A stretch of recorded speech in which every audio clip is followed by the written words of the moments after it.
Hello and welcome. My name is Ahura and this is my guide for Mapmodes in Europa Universalis 4. So when you start up the game, you start up in the terrain map mode, which looks like this. It's very pretty, but you don't get much information from it. And in war, and as in everything else, information really is the key. So in this video I'm gonna try to explain about the different map modes in Europa Universalis 4.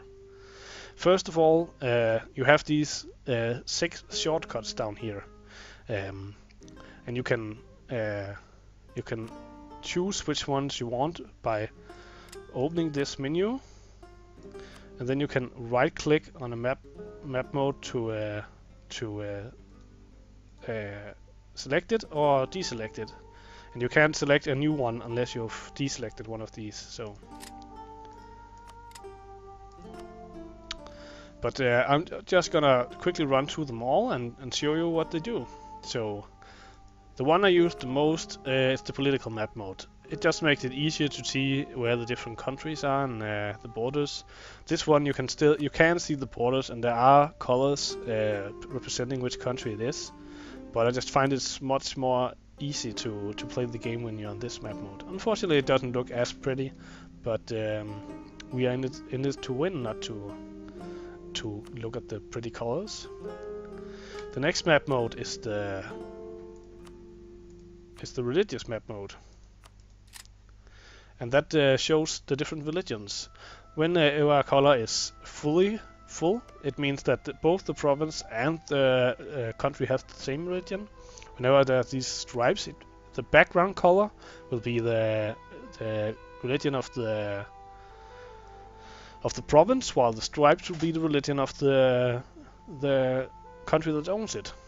And as you see, there's different colors for Protestant, for Orthodox, for Sunni, for the animalist, and so on. But this just gives a nice overview of the different religions in the game, and it can be really nice, especially once the Reformation comes along and Protestant and Reformed comes, or if you're fighting in a zone with mixed religion, you might want to know what you get into before you take over provinces that will have big revolt risk because of religion.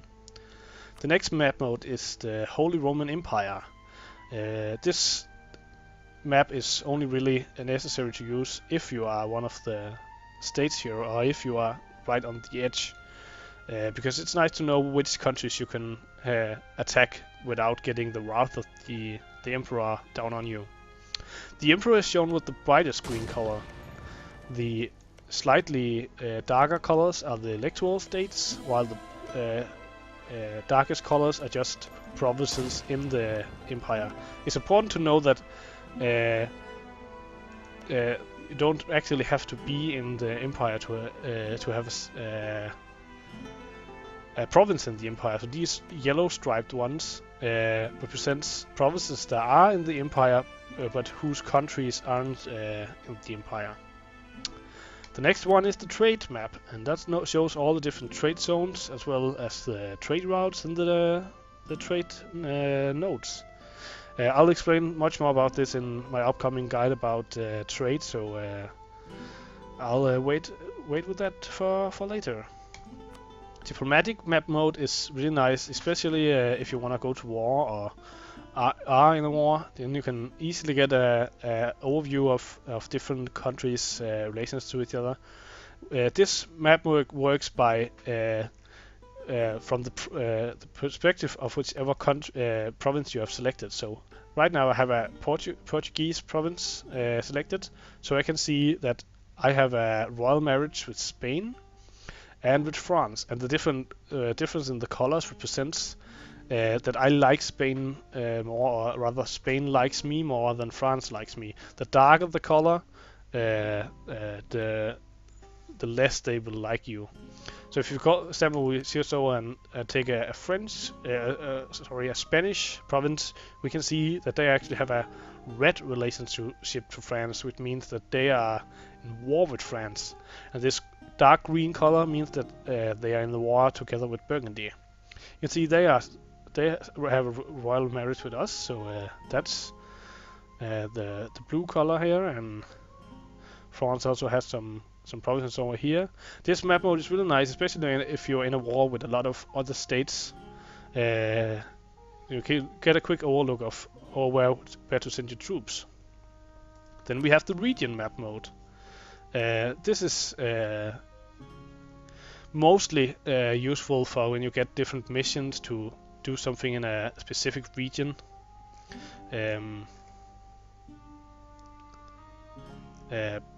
You won't use it too much, but it basically just lets you mouse over a region and see a province and see which region it's in. So for example, this region is part of the Eastern American, and it's also part of the 13 colonies.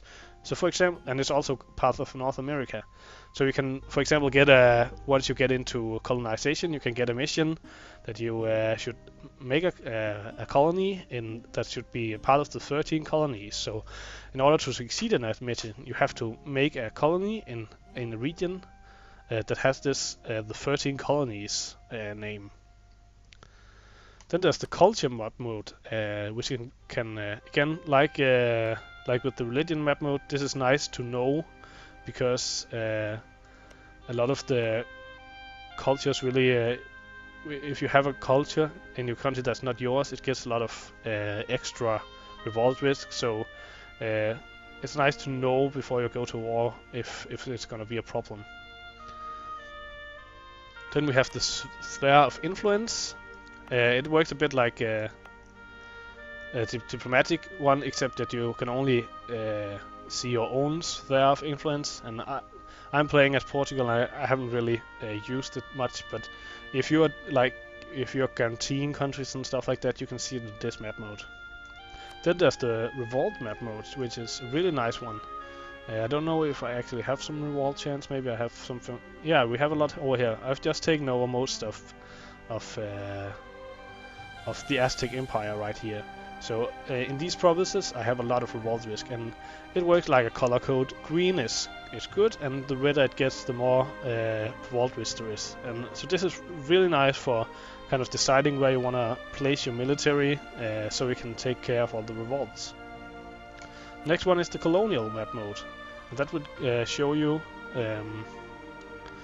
where you can colonize. All the gray areas are areas that can't be colonized, either because there's already a colony, or because it's wasteland, or because someone already owns it. The green areas are areas that I can colonize, and the red areas are areas that are out of my reach. This can be because of two things. Either it can be because you don't have the technology to reach it, or it can be because it's an inland province. You can't colonize inland provinces unless you have a province right next to it. So for example, you can see here on the normal map mode that here is France, and Spain is up right here. But if you look at the colonial map mode, that's the reason why you can't colonize here. Next one is the economical map mode, and on that you can kind of see how much money your provinces are making. And again, green is good, red is bad. Then there's the manpower map mode, kind of the same thing. More manpower, the greener it will be. I don't really have that much manpower, apparently, which is kind of bad. The next one is technology. So this is just a quick overview of how much technology different countries have gotten. As you can see here, English is kind of in the lead, and most of the European countries are hanging on. There are the trade value, so that's like the economic map mode, but with trade. These are not the ones used the most. There are the supply limits, so you can see how many troops the different areas can support. There's a buildings map mode, which is the one you kind of also get here, where you can see where the different buildings can be built. There's the missionary map mode. I think that's just where you can see where you need to place your missionaries, and you can probably also see if you have missionaries placed. There's a players Mapmodes, which will just show where the players are. Since this is a one player, I'm the only player. And finally, there's an accepted cultures map mode, which will just make the things you accept will be green. The things you can tolerate is this color, and everything else will be red. So again, this will be nice if you wanna kind of get an overview of which parts of your countries you should try to convert the culture of. So this was a quick guide on the different map modes. I hope you got something out of it. Please feel free to post any questions, and if I missed something, and I'll try to answer it. Thank you, and see you in the next video.